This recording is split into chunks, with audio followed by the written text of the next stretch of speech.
Hello and welcome back for the second video today, in which the Brave and the Beautiful has come back out, and they have also offered us a costume from one of our old Three Musketeer friends. This time it is for Porthos. Hello, Porthos. He's looking a little bit on the chunky side of things, we'll just say that. But he hides it well behind that apron, right? It is interesting. I guess maybe they're going with sort of like a cooking theme for this, because if we go back and we look at, let's see, can we get there?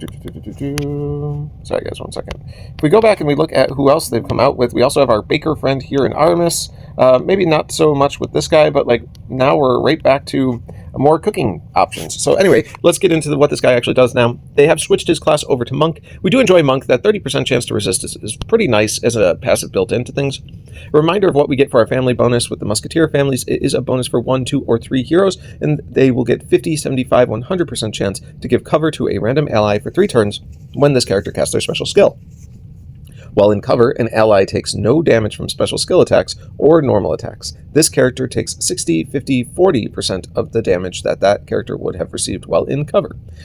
This effect can't be dispelled, but it ends when this character is defeated. Characters can only give cover to one ally at a time. So cover was always an interesting ability. It's kind of hard to control because it is placed at random, but it does allow them to be a little tanky and take less damage than the original target, so it is useful overall.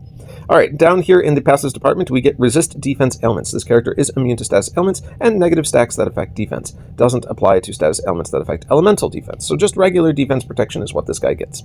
Then damage on special skill and cover damage. When this character receives damage from special skills or in place of a character in cover, there's a 75% chance to do 50% of the received damage to all enemies. That's pretty cool. Granted, it's only 50% chance to do half the damage back, but anytime you can squeeze in additional damage to the opposing team based off the damage that you're taking, it allows you to get a little bit closer to the finish line in the race of which team can kill which first. So, pretty cool, and especially because he does it to all enemies. So if he got hit while covering someone with a single target hit that did like 600 damage, right? Let's just use that as an easy example. He is then going to take that 600 damage into him, but give 50% of that back to everybody else. So he'll do 300 damage back to everybody else. He took 600 damage in, but if they had 5 guys up, he's doing 1,500 damage back. So there are times where you can see how that could be a useful way to push damage back on your opponents. Now, down here in the Aether Power department, we do get Regen. Alright, well, Regen is my least favorite Aether Power. 420 health over 6 turns is not really that significant, especially if he's already at max health. That health regen isn't going to do anything, because this isn't the boosted health regen, it's just regular regen. So, not that exciting. Okay, down here in the special department, we get Musketeer's Deal.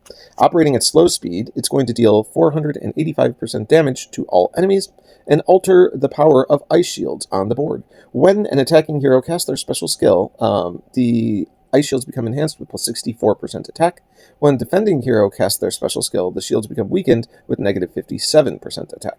The caster regenerates 1530 boosted health over 6 turns. Boosted health can exceed max HP, and he deals extra damage against fire. Okay, so let's talk about it. What is this guy giving us? Is he interesting? I am a little torn on this guy. My initial impression is that he's just not as good as some of the other characters that we've seen. And I was hoping that maybe they might do something to make this guy a little bit more exciting. I don't think they really did, though, right? So, granted, moving over to a monk class is a pretty useful way to go for the resists. But this guy, first of all, one, slow specials are tough to work with. If you have a slow special, you really want it to be a very devastating effect that can really flip the power of the whole board, right? That's the whole point of waiting all the way to a slow special to be cast. This guy is going to do a significant amount of damage because his 485% damage to all.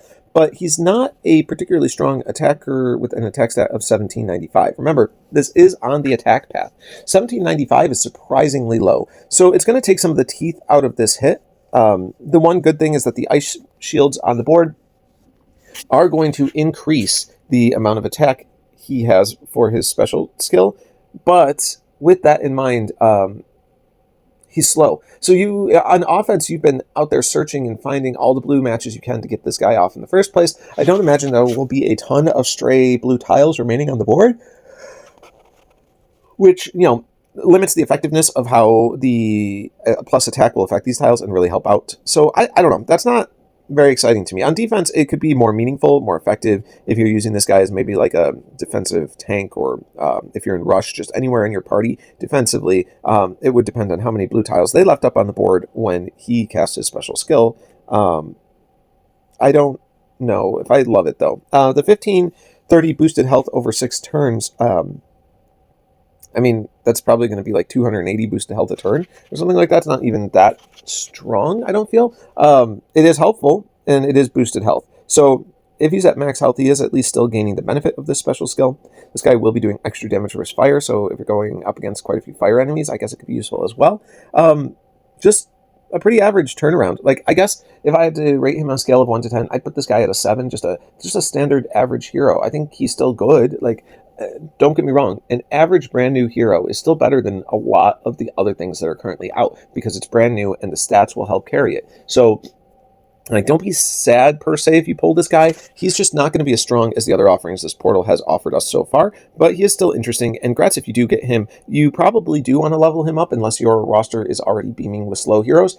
He will be incredibly useful for things like rush and things like that. So just keep that in mind if you get this guy. But I am rating him at a 7, and I think that's about it. I'm going to wrap this up here. This was the second video, so I got to get into all the editing and stuff to make sure they're up online. But I do appreciate you guys. If you like what I do, just go ahead and click that button at the bottom right. We'll see you next time. Thanks so much, everyone.